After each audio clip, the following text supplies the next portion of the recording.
সরকার বারবার প্রতিশ্রুতি ভঙ্গ করেছে বলে মন্তব্য করেছেন বাংলাদেশ জামায়াতে ইসলামের কেন্দ্রীয় সেক্রেটারি জেনারেল মিয়া গোলাম পরওয়ার। বরিশালের একটি কমিউনিটি সেন্টারে 2 দিনের দলীয় রোকন শিক্ষা শিবিরের সমাপনীতে প্রধান অতিথির বক্তৃতায় তিনি এই মন্তব্য করেন। তিনি বলেন, রক্ত দিয়ে তরুণরা বিপ্লব এনেছে, তাই বিদ্যমান রাষ্ট্র ব্যবস্থা পুরোপুরি বদলে দিয়ে নতুন রাষ্ট্র কাঠামো সংস্কার করতে হবে। ক্ষমতায় যারাই আসুক, সাংবিধানিক কাঠামো যদি সংস্কার করা থাকে তাহলে কেউ ফ্যাসিবাদী হয়ে উঠতে পারবে না।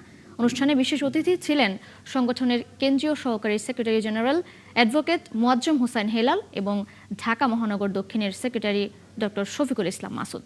বিএনপি অন্তর্বর্তীকালীন সরকারের মধ্যে সরকার পরিচালনায় যারা ডিপ স্টেটের দায়িত্ব পালন করেছে, ছল চাতুরি করে, লন্ডন কনস্পিরেসি করে, একই দিনে গণভোটার, জাতীয় ভোট কবে হবে, সবকিছু একটা ষড়যন্ত্রের ফল হিসেবে তারা কিন্তু সাজানো পরিকল্পনা।